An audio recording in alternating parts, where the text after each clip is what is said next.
जगामध्ये भावा बहिणीच्या नात्याला अगदी पवित्र मानलं जातं आणि हे नातं अनेक वेळा टिकवलं सुद्धा जातं। मात्र याच नात्याला काळीमा फासणाऱ्या जेव्हा घटना घडतात त्याबद्दल आपल्याला सुद्धा मोठी लाज वाटू लागते। असंच एक नवीन प्रकरण घडलंय। काय घडलंय प्रकरण, कुठली आहे घटना, हे आपण सविस्तर जाणून घेणार आहोत।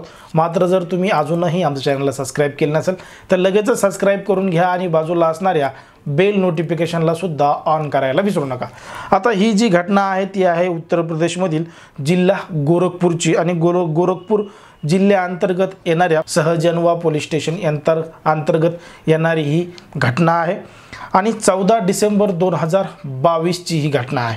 14 डिसेंबर 2022 ला हे जे सहजनवा पोलीस स्टेशन अंतर्गत एक परिसर येतो। त्या परिसरामधून एक नदी वाहते। त्या नदीचं नाव आहे राप्ती नदी। राप्ती नदीच्या कडेला काही मुलं हे ढोरं चारत असतात, काही तरुण त्या ठिकाणी ढोरं चारत असतात। आता ढोरं चारताना बऱ्याच वेळा ते नदीमध्ये सुद्धा पोहत असतात, धिंगाणा मस्ती करत असतात।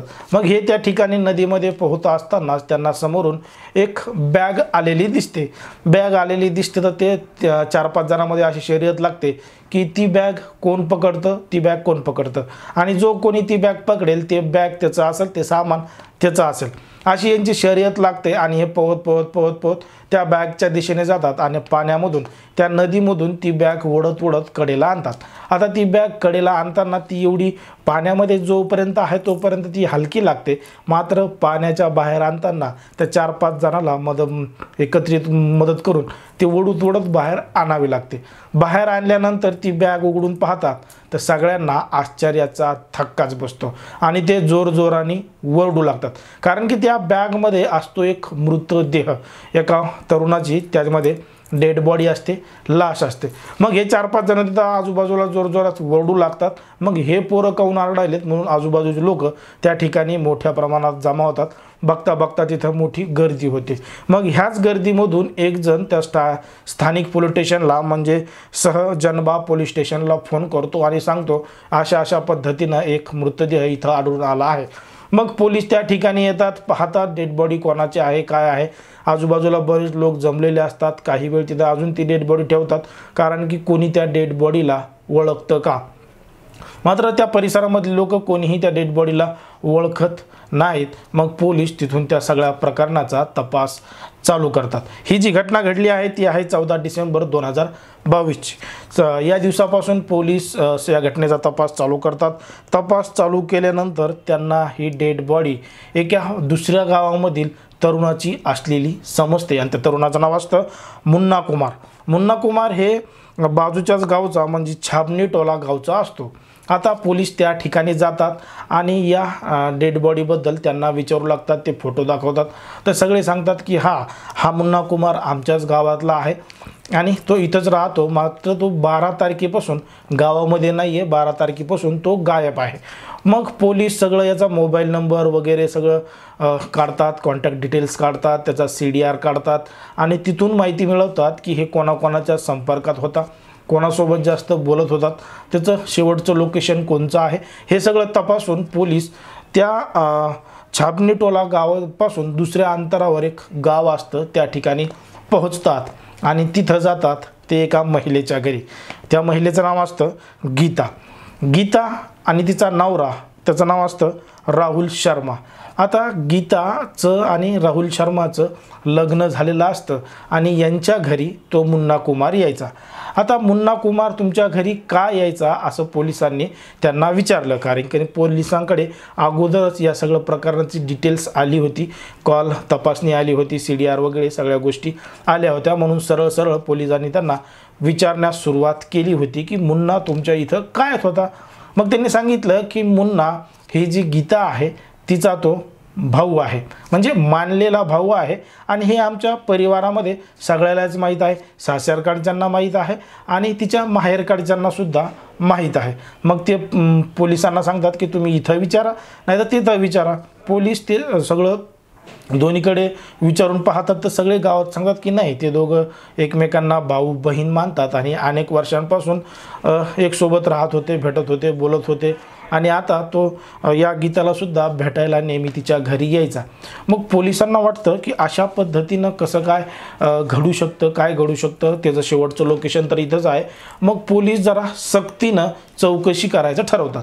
मग ही जी गीता आहे तिचा नवरा राहुल शर्मा आहे, या दोघांनाही चौकशीसाठी पोलीस स्टेशनमध्ये घेऊन जातात। आता पोलीस स्टेशनमध्ये घेऊन गेल्यानंतर पोलीस कशा पद्धतीनं चौकशी करतात हे सुद्धा वेगळं सांगायची गरज नाही। एका ठिकाणी त्या गीताची चौकशी चालू असते तर दुसऱ्या ठिकाणी त्या राहुलची चौकशी सुरू असते। मग दोघांनाही वेगवेगळे प्रश्न विचारण्यात येतात। मात्र तो जो राहुल असतो तो जरा प्रश्नाची उत्तरं देताना कुठंतरी त्याच्या जे बोलण्याची पद्धत आहे ती बदललेली असते। पोलिसांसमोर बोलताना तो डोळे खाली करून म्हणजे डोळ्यात डोळे घालून बोलू शकत नाही, म्हणून पोलिसांना त्याच्यावर जास्त संशय येतो। मग पोलीस सांगतात की तुझ्या बायकोनं आम्हाला सगळी गोष्ट सांगितली आहे, तू आता पटापटा बोल, नाहीतर मग तुला आम्हाला आमची स्टाईल दाखवावी लागेल। मग तो जो राहुल आहे तो घडलेला संपूर्ण प्रकार सांगतो आणि पोलिसांनाही धक्का बसतो। हा जो मुन्ना कुमार होता तो आणि राहुल शर्माची बायको गीता हे यांच्या लग्नाच्या आधीपासून हे मित्र आणि मैत्रीण होते कारण की गीता आणि मुन्ना हे एकाच गावातील तरुणी होते। आता हे दोघं लहानपणापासून एकमेकांना भाऊ आणि बहीण असल्याचं गावकऱ्यांना सांगायचे। मात्र या दोघांमध्ये प्रेम संबंध होते, त्यांचे अनेक वेळा शारीरिक संबंध सुद्धा झालेले राहुल शर्माने सांगितले। आता यांचे लग्ना अगोदर काही वेळा शारीरिक संबंध झाले होते, मात्र ते लोकांना आम्ही मानलेले भाऊ बहीण आहोत असं लोकांना सांगायचे। मग ह्या गीताचं लग्न राहुल शर्मासोबत होतं आणि ती राहुल शर्मासोबत लग्न झालेलं असताना सुद्धा हिने तिच्या सासरमध्ये सांगितलेलं असतं की मुन्ना कुमार हा तिचा मानलेला भाऊ आहे। आता मानलेला भाऊ आहे म्हणून घरचे सुद्धा तिच्या सासरकडचे सुद्धा त्या मुन्ना कुमारला घरी येण्याची परवानगी देत होते। मग तो घरी यायचा, मुक्कामाला थांबायचा, जेवण करायचा, 1-2 दिवस राहायचा आणि परत त्याच्या गावी जायचा। असा प्रकार नेहमी घडायचा आणि गीतानं त्याच्या नवऱ्याला म्हणजे राहुल कुमारला सांगितलं होतं की हा माझा मानलेला भाऊ आहे म्हणून। आता ही गोष्ट सासरकडच्यांना माहीत होती आणि त्या गीताच्या गावाकडच्यांना सुद्धा माहीत होती। मात्र हा जो राहुल शर्मा आहे तो कामानिमित्त दुसऱ्या ठिकाणी जायचा आणि कित्येक दिवस 2-2, 4-4 दिवस तो घरी येत नव्हता। त्याचं दुसऱ्याच शहरामध्ये जरा जास्त काम चालायचं। मग एक दिवस अचानक तो त्याच्या घरी आल्यानंतर त्याला तिथं तो जो मुन्ना कुमार आहे तो त्याच्या बायकोसोबत म्हणजे गीतासोबत त्याच्या बेडरूममध्ये नको त्या अवस्थेत दिसलेला असतो। मग ह्या बेडरूममध्ये डोकावून पाहतो तर त्यांना दोघेही बेडवरती नको ते कृत्य करत असताना दिसतात। मग तो आतमध्ये जातो आणि दोघांना सरळ विचारतो, आता काही लपू नका, जे काही तुमच्यामध्ये चालू आहे ते मला क्लिअर सांगा, कारण की इतक्या दिवस झालं तुम्ही माझा विश्वासघात करताय आणि तुम्ही मोठा विश्वासघातसुद्धा केला। मी तुम्हाला चांगलं समजत होतो, मात्र ती गोष्ट तुम्ही आता खोटी ठरवलेली आहे। जे काही प्रकरण आहे ते सगळं सांगा। मग ते दोघे जण, ती गीता आणि तो मुन्ना कुमार, हे दोघं सुद्धा खरं सांगू लागतात। राहुल शर्माला सगळं सांगतात। आता राहुल कुमार हे सगळं डोक्यानं काम घेण्याचं ठरवतो, रागाच्या भारात काही न केलेलं बरं असं तो ठरवतो आणि त्या ठिकाणाहून त्या मुन्ना कुमारला जायला सांगतो। आता त्या ठिकाणाहून मुन्ना कुमार गेलेला असतो आणि तिथं त्याची बायको म्हणजे गीता असते। मग तो गीताला बोलतो, भांडतो, सांगतो की मी तुझ्यावर एवढा विश्वास ठेवला, आपलं लग्न झालेलं आहे, 7 जन्माचे आपण फेरेसोबत घेतलेले आहेत, मग तू माझ्यासोबत असं का केलं? आता तुला जर माझ्यासोबत राहायचं असेल तर तुला एक तर त्याची निवड करावी लागेल, नाहीतर माझी निवड करावी लागेल। असे सरळ तिच्यासमोर 2 पर्याय ठेवतो।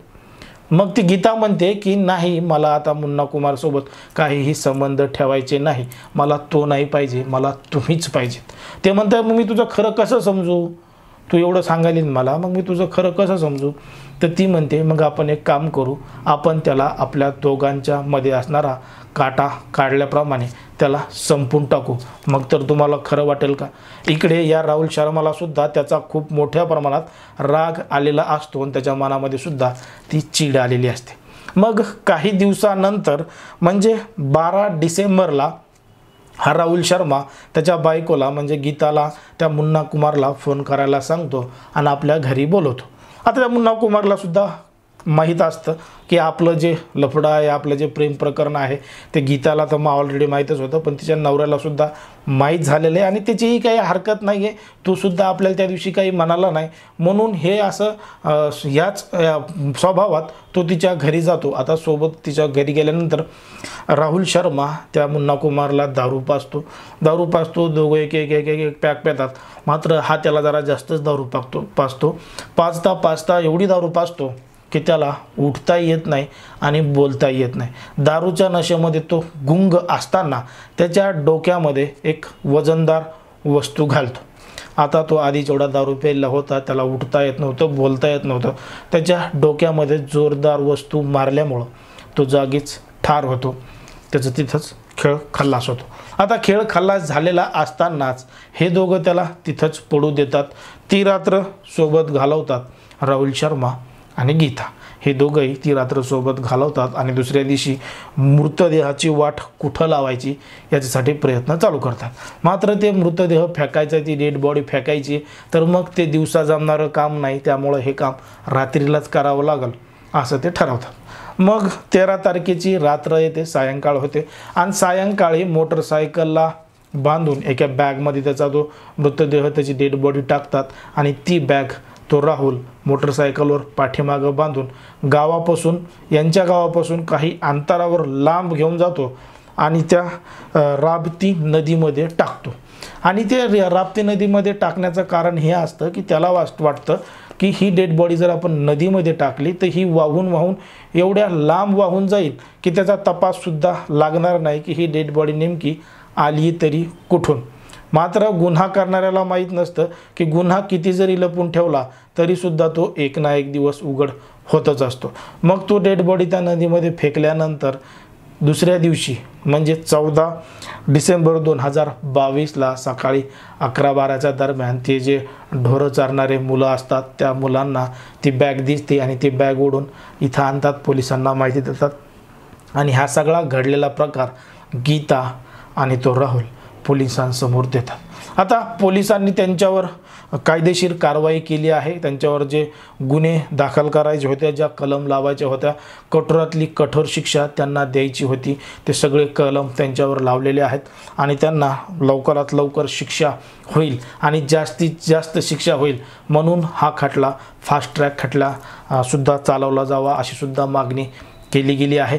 मात्र एकंदरीत जर आपण पाहिलं तर नात्याचा गैरफायदा किंवा एखाद्या नात्याला काळिमा फासणाऱ्या घटना अशा सुद्धा देशामध्ये, राज्यामध्ये, आपल्या आजूबाजूला, आपल्या परिसरामध्ये मोठ्या प्रमाणात घडत असतात. सांगण्याचा उद्देश केवळ हाच आहे की आपणही कुठंतरी अशा घडणाऱ्या घटनांपासून सावध राहिलं पाहिजे आणि असं काही प्रकरण आपल्याला आढळलं तर त्याची माहिती नक्कीच पोलिसांना दिली पाहिजे.